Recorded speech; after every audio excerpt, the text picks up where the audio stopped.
Today's World Insight with Tian Wei. China and the U.S. still locked in talks over trade. What's next? And the transatlantic NATO alliance turns 70. NATO's Deputy Secretary General talks about the viability of the alliance amid differences with the U.S. President Bush, President Clinton, Obama, President Bush II, they all talk about more burden sharing in NATO.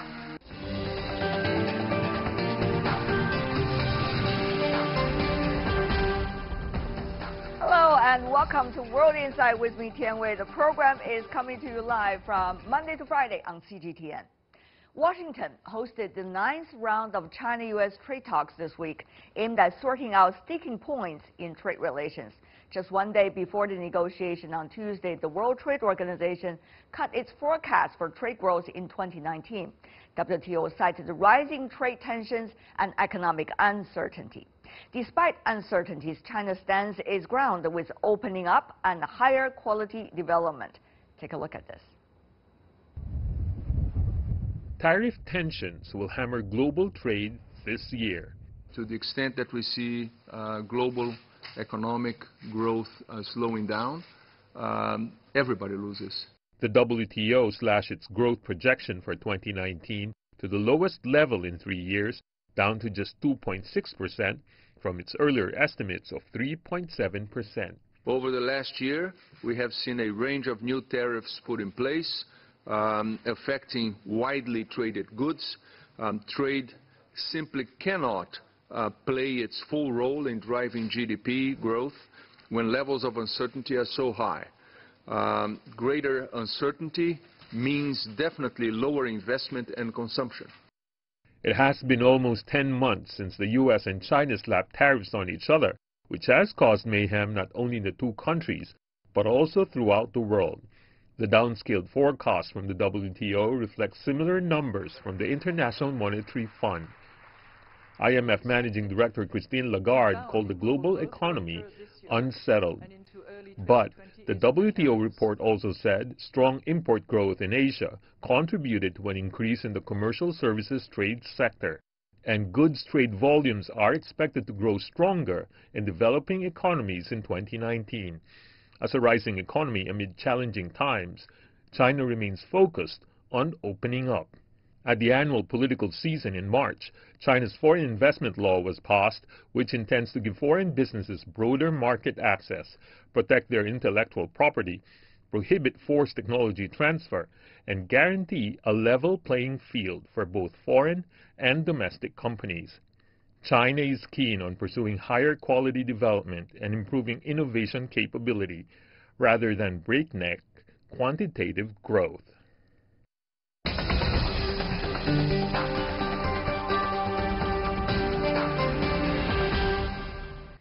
For more on China-U.S. trade ties, we are joined in New York by Max Wolf, professor at the New School University. In Hong Kong, we invited Hong Hao, managing director and head of research at Bocom International. In Beijing studio, Professor Liu Baocheng, dean from the Center for International Business Ethics from University of International Business and Economics. Gentlemen, welcome to the three of you. This is another big day for U.S.-China trade negotiations. A lot of things taking place in the White House when the Vice Premier Liu He visiting there and talked to the President of the United States. Now, Professor Wolf, given the fact that the text of the negotiations are reaching some promising stage according to the negotiators, what can we expect? Yeah, so it looks like there has been some real progress, and that's certainly good news. We have seen this story about 10 times, as you pointed out earlier in the segment, though, so it is hard to know exactly where we end up. It does look like we'll at least continue talking, and it looks like we're going to get an announcement about the progress we've made and maybe a bit of a roadmap for the progress ahead when the two top leaders meet probably in a month or two, so that's definitely good. I think we've also reached the point where, for the Trump administration at least, and possibly more broadly, they do want to signal and be able to take home something. So while there are still some very large disagreements, both sides, I think, want to be able to take home some progress and some milestone of success. several things, Mr. Hong, according to President Trump, that there is quite a good development, and he said if there is a deal, there is a summit. If there's no deal, there's no summit. Meanwhile, according to President Trump, so-called the granddaddy, I don't know what it means, but granddaddy of the agreement, something like that, is in the making. What is your understanding of all of these wording? Yeah, I think definitely we're making some progress.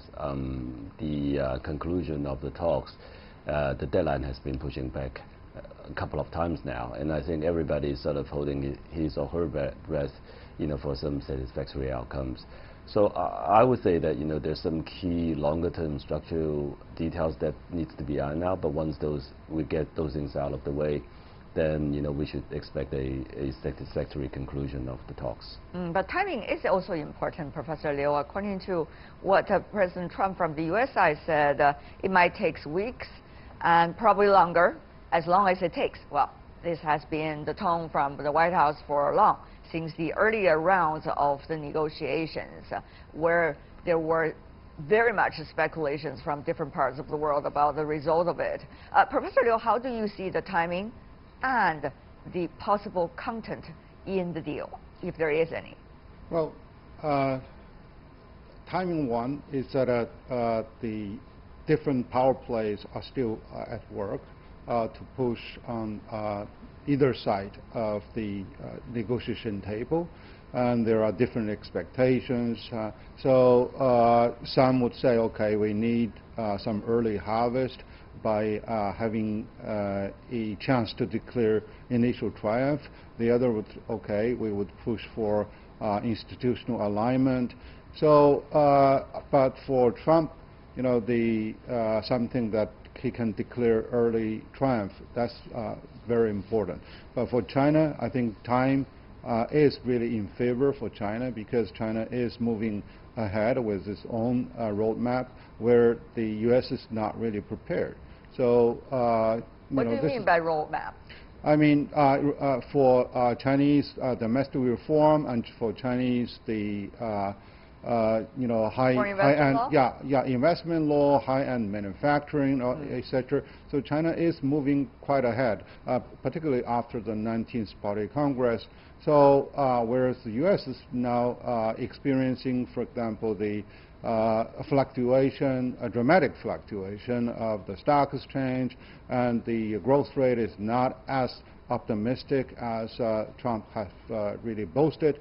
So, he is really facing the increasing pressure, both politically and economically. So therefore, he is now in a rush to get something in hand. On the other hand, Professor Wolf, the Chinese President Xi Jinping sent President Trump a letter. That letter, of course, is being presented by the Vice Premier Liu He this time, and the Trump administration calls it a beautiful letter. In the letter, as some reports in the media revealed, that there's calling for rapid conclusion of the negotiations, and also calling for strategic leadership of the relations in order to keep it stable and healthy.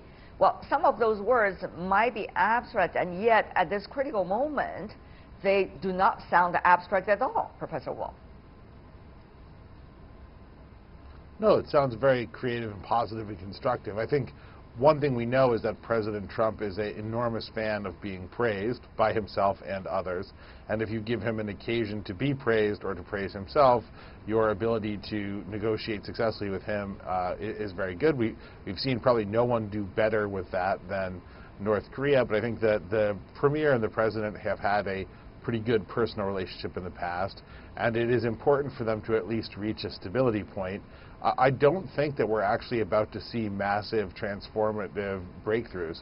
I think we're going to have a good enough deal, and what's going to be the top priority for the Trump administration is to sell it as a tremendous deal. That's why I think it's positive that Trump has been saying how close they are, and that President Trump is committed to celebrating his great success here. So it just has to be good enough to allow him to do that, and it will meet his core objectives for the 2020 election cycle. Well, of course, the goalposts are so-called good enough for Trump politically has been moving from time to time, given the different circumstances. So how predictable, shall I put that adjective there, Mr. Hong, about the potential of reaching a deal and sticking to the deal by two sides while moving along with the rest of the relationship? Yeah, well, from what I read in the press, really is that the USI is looking for some implementation details. You know, for example, how to ensure some of the agreement being executed in the longer term, and also, you know, how to ensure, you know, what we agree today is going to be carried forward exactly as it is, probably, you know, with some progress going forward. So I think those are the things that, you know, is sort of trying to people are trying to iron out in this negotiation. I think, you know, myself included, the entire market is really looking forward to the conclusion of these talks, and it seems that we're getting closer. You know, now that we have details, some details of the talk, and also some discussion about a possible summit. So those are good signs that the talks are really progressing ahead. We want to put the China-U.S. trade negotiations not just as a bilateral trade negotiations, but rather looking at it through a bigger backdrop as we speak. Now, Professor Wolf, we see U.S. trying to push USMCA, and Trump in his latest tweet even mentioned that, together with the trade deal with China, saying they are both moving along nicely. We do not know what's his interpretation of nicely and why these two are closely linked together. Meanwhile, we also see the U.S. having a problem with its European counterparts regarding, for example, the car parts. That's a big issue between the United States and the EU.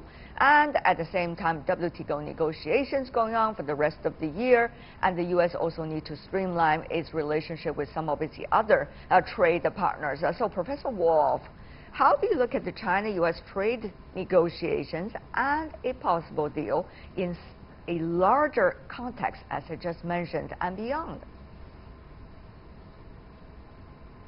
So it's a great question. I think part of what President Trump has been doing is trying to refocus the anti-trade and anti-foreign sentiment of the United States toward Europe and Mexico and South America. And to the extent that he's able to do that, he'll still give them their conflict that they seem to like him having, and elected him to have very sort of nationalist conflicts with all kinds of people. So they'll still have their conflict, and then he can go ahead and take care of the very important business of signing the trade deal with China. I think there might have also been a sense among some parties in the West that the relatively good process of cutting a deal between Italy and China raised the prospect that if various groups don't come to a reasonable agreement pattern with China, that they'll be passed by other groups on a number of levels who are able to reach those agreements. So one of the things I think we've seen is, despite the occasional weak patch in the economy, the Chinese economy and the desirability of business transactions with China has been quite resilient. And so I think part of the strategy that the U.S. had been pursuing, particularly Trump had liked, was this notion that the U.S. has enormous leverage because the U.S. economy is uncommonly strong right now on an international basis, and the Chinese economy might be weaker. And that doesn't really look like it's true, and it looks like the U.S. is weakening, and China has found the bottom and is coming off of it. So there may also be the notion that the strategy assumptions about the relative position of the economies are starting to look quite dramatically incorrect. Professor Liu, though China's growth rate is 6.0 to 6.5, that's according to the latest two sessions government work report. Meanwhile, China is actively pursuing possible interactions with different trading partners around the world. But how does China look at what is going on, the U.S. role now, both with China and the other parts of its trade relationships vis-a-vis the international trade negotiations, including that going on with the WTO? I think the first priority China really considers is the world economic order represented by multilateralism, implemented primarily by WTO. So China is there to support and defend this platform.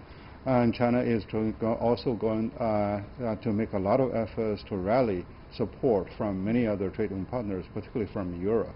So on the second tier, China attaches still very strong emphasis on China-U.S. trade. After all, they are the two biggest economies. Right. And also there are also the other dimensions between China and the United States in terms of military, in terms of the diplomacy, education, etc. So, but in the meantime, I think the trade war launched by the United States is quite much a wake-up call to China that okay, China is not really, is not really preoccupied with the sort of romance across the Pacific. So China has to seek diversification and look for other partners, particularly to push forward the Belt and Road program. Now, Professor Hong, Mr. Hong, though, several latest developments, the world taking note of China's trade relationship. Chinese President Xi Jinping's visit to Italy, having the memorandum signed, including with one of the G7 economies, that is Italy, and also latest trip to France, signing documents and trade deals such as Airbus. Meanwhile, New Zealand Prime Minister's visit to China, both sides vow to safeguard the multilateral trade system in the world, and China's interactions along the Belt and Road later in May, rather in April, this summit involving some of those economies, leadership coming to China and have this meeting. So one after another layer of China's also active role regarding trade. So how shall we look at the U.S.-China trade deal with these different backdrops as a bigger environment? Yeah, well, I think China is really trying to promote multilateralism and also trying to re-engineer the system to be, away from the historically U.S.-centric sort of base international system. I think it takes a long time, but with the sort of a rise of China, and now that the Chinese GDP is more than 2/3 of the U.S. GDP, and if you calculate on a PPP terms, I would say Chinese economy is probably just as large as the U.S. So I think things are happening. I think the recent developments showing that not just the emerging market but also the developed world is trying to acknowledge the rise of China, especially in the international system. I think we're more likely than not going to see more progress from here. However, on the other hand, Professor Liu, there are different opinions in the world. It's just a matter of fact about how they perceive China's rise and what it might mean to them in their eyes. In Europe, for example, there are different voices as well. Yeah, even at home. Even at home, of course. So the question really is, in factual terms, how will China contribute to the multilateral trade system and contribute to the spirit of multilateralism to begin with? Because after all, facts speak louder than words. So in the mid and the long term, that part of China will be very much testified or tested at the same time in front of the world. Well, globalization is really the fact of the day. You can deny, but you got to react to it. So, but China reacts very positively because China has been engaged in a very deep learning process, and also over the past 4 decades, and particularly after China joined WTO, we see, in fact, as you say, China has really changed a lot. Our life, our living standard has changed. So China is there to defend, and there is no reason really for the world to to push back this sort of system into a jungle law. So this is really something very realistic approach, and people with ration, with responsibility, will have to go onto it. Professor Wolf, China, as it says, if been making progress for the near future, including with the foreign investment law, the world is going to see a very rare example of a country of quite a different system continue to open up to the rest of the world and try to reform itself while at the same time keep it's a regional system. So that's quite a combination. Will the world be able to witness that and also contribute to the positive development as they happen? That's an interesting question for the rest of the world too. Yeah, I mean, I think the world needs to adjust, and it'll be at different speeds and with different sort of particulars in some countries or regions versus others, but we're going to get a global multilateral order with Chinese characteristics. And much as the world has sort of adjusted to the market and industrial power of a central global economy with Chinese characteristics, being China, I think the global order will make that adjustment. My guess is that the more disruptive feature to the global adjustment really has been the sort of sudden, dramatic, hostile turn toward multilateralism in the U.S. and the prolonged and somewhat profound difficulties in some of the European countries, which have also led to what were historically sort of marginal voices politically coming to the fore. So I think when you look at the Trump years, when you look at the issues around Brexit, when you look at some of the more extreme voices in Eastern Europe, the changing of the world order away from a sort of Anglo-American sort of centric model has seemed to be the hardest for American and British voters and some in Europe. But I think the trend of history, the tilt to this is pretty much there. So it's a question of how you deal with and how you integrate and how you smooth a future world order with substantial Chinese characteristics, as well as China adjusting. But China's done more of the adjusting, I think, in the past, and the rest of the world will have to do a bit more than they have in the future. Well, talking about the rest of the world, Christine Lagarde, the IMF Managing Director, Mr. Hong, talking about both the U.S. and China should not let this negotiation go on and on without seeing its end, because a self-inflicted, protracted trade war is going to hurt both sides and also everybody else in the world. But is that urgency going to be read carefully by leadership from both sides and negotiation teams from both sides? Once again, about time, it is very important. Yeah, I think, let's hope that it's going to be interpreted in a positive way. And also, I think the Chinese negotiators are showing great initiative, and actually they are visiting the U.S. with very good intention, and also probably making good compromise as well. I think going forward, we've seen how a dragged out negotiation process, such as the Brexit process, is hurting the UK economy. I think for the global economy's sake, let's hope that the negotiation will progress fast, smoothly, and yield satisfactory results. Professor Liu, what about that thought? Particularly now, it is not just the trade negotiations. The U.S. President even raised during his talks with Vice Premier Liu He, who is not necessarily in charge of military. He asked both China, Russia, and the U.S. to cut this military spending. So it seems like there has been some kinds of different thoughts going on in his mind, at least when he was talking to Mr. Liu He. How is China reading these mixed signals? Well, it seems that it is really also a learning process from the U.S. side, what is really going on in China, because many multivariables really get intertwined to form such sort of economic structure. Now, so China read the signal as really something, okay, where is the focus? China can really have build a priority list.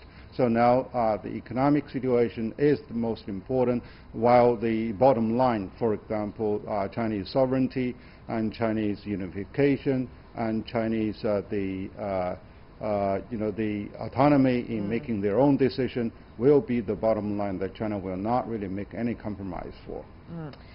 Meanwhile, Professor Wolf, how important it is that the negotiators are focusing on the trade and economic issues, and those issues mainly, so that there will be a deal in the predictable future, so that we will not protract it and distract it to other fronts. Yes, so it's hugely essential. I think the most encouraging actual fact, as opposed to mood situation on the ground, is we've seen, at least lately, a reduction in the threats of an escalation. So that's obviously important. Things are not looking like they're going to get worse quickly. That's important. But obviously, the deal is important. And although it's a bit of a fool's errand, I think the forecast is that the world has to understand exactly how profound this moment is. If it turns out that in this moment, China is the larger, basically compromising agent to maintain the global order, in essence, that is what defines global leadership, being the person who guarantees the global order, sometimes at greater sacrifice. If that's the case, then we might be missing the forest for the trees here, and we might be seeing, amidst all this anger and accusation, a passing of the torch of a somewhat epic variety going on right under our noses with scant mention and limited attention. I see. But at the same time, China still believes itself as one of the largest developing economies. So a lot of issues for discussion for the rest of the world, and certainly between China and the United States as well. For now, thank you for tackling all these issues in front of the camera. For the three of you, Max Wolf, Hong Hao, Liu Baocheng, really appreciate it. Have a great weekend.